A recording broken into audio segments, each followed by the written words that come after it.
خوش آمدید۔ آج ہم بات کریں گے اس کہانی کی جو خبروں کی سرخیوں کے پیچھے چھپی ہوئی ہے۔ یہ کوئی اعداد و شمار کی کہانی نہیں ہے، نہیں، یہ ان احساسات کی کہانی ہے جو اس وقت ایک پوری قوم محسوس کر رہی ہے۔ تو آئیے ذرا گہرائی میں چلتے ہیں۔ اور یہ پوری کہانی یہ بس ایک جملے سے شروع ہوتی ہے۔ 8 فروری کا خوف ہے۔ سننے میں یہ ایک پہیلی سی لگتی ہے پر ہماری کہانی کا سارا مرکز یہی جملہ ہے۔ آخر یہ کیسا خوف ہے اور یہ ہے کیوں؟ اب اس سوال کے جواب میں 2 بالکل الگ الگ کہانیاں سامنے آ رہی ہیں۔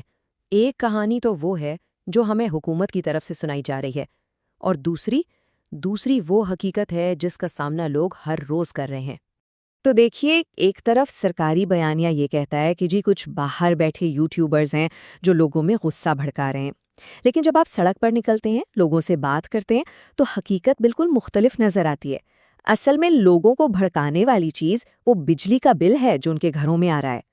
تو چلیں ایک لمحے کے لیے اس سرکاری بیانے کو سائڈ پر رکھتے ہیں اور یہ سمجھنے کی کوشش کرتے ہیں کہ یہ غصہ اصل میں آ کہاں سے رہا ہے، اور اس کی جڑیں وہ لاکھوں لوگوں کی روزمرہ کی زندگی کی مشکلات میں ہیں۔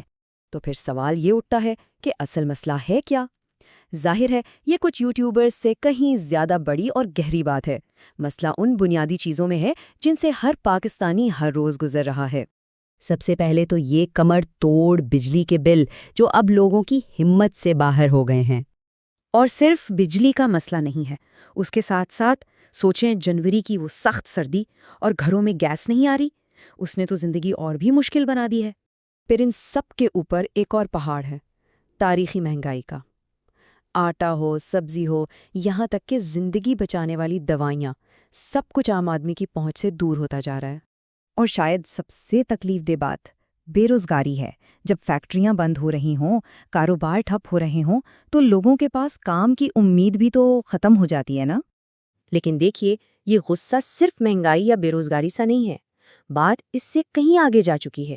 یہ غصہ ایک ایسے سسٹم کے خلاف ہے جہاں لوگوں کو لگتا ہے کہ انصاف ملتا نہیں، بکتا ہے۔ اور 2 کہانیاں ہیں جو اس احساس کو بالکل واضح کر دیتی ہیں۔ مثال کے طور پر وہ جج کے بیٹے والا کیس، ایک نوجوان لڑکا جس نے اپنی گاڑی سے 2 لڑکیوں کی جان لے لی، اور پھر کیا ہوا؟ اسے ایسے نکال لیا گیا جیسے مکھن سے بال نکالا جاتا ہے۔ اس واقعے نے لوگوں کو یہ پیغام دیا کہ اگر آپ طاقتور ہیں تو قانون آپ کے لیے کچھ اور ہے۔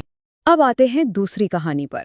یہ کہانی ہے احمد جاوید کی، لاہور کا ایک نوجوان جسے قتل کر دیا گیا اور جس پر الزام لگا اس کا تعلق ایک بہت بااثر سیاسی خاندان سے ہے۔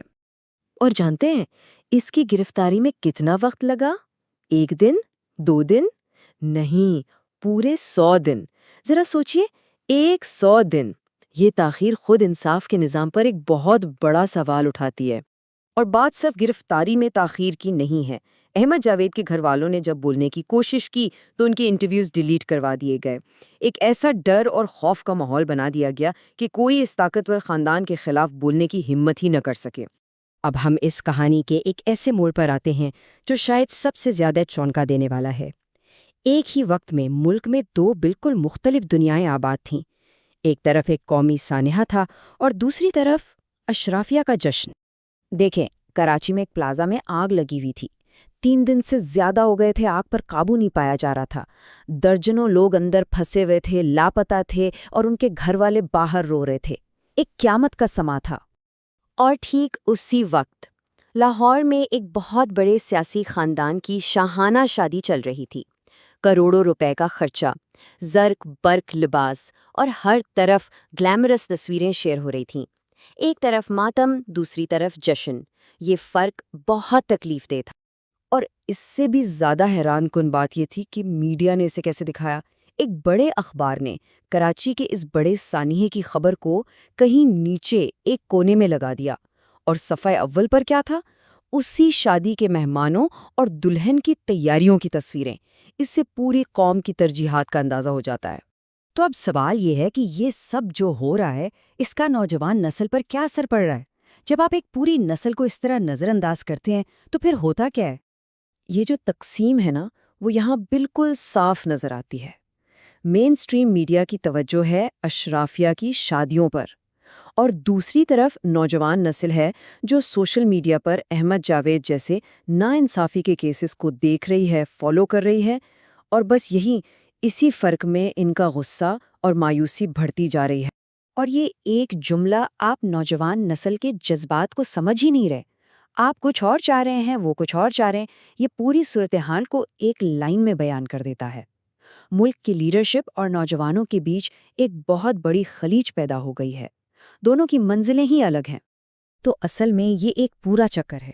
یہ شروع ہوتا ہے معاشی تنگی اور ناانصافی سے، پھر لوگ دیکھتے ہیں کہ اشرافیہ کو کوئی پرواہ ہی نہیں ہے، اس سے ان کا سسٹم پر اعتماد ختم ہو جاتا ہے، اور آخر میں نتیجہ کیا نکلتا ہے؟ گہرا غصہ اور بے بسی۔ اور آخر میں ہم سب کے لیے ایک بہت بڑا سوال رہ جاتا ہے، ایک ایسا نظام جو اپنے ہی لوگوں کے دکھ درد اور احساسات سے اتنا دور ہو، کیا وہ واقعی ان کی قیادت کر سکتا ہے؟ اس سوال پر سوچیے گا ضرور۔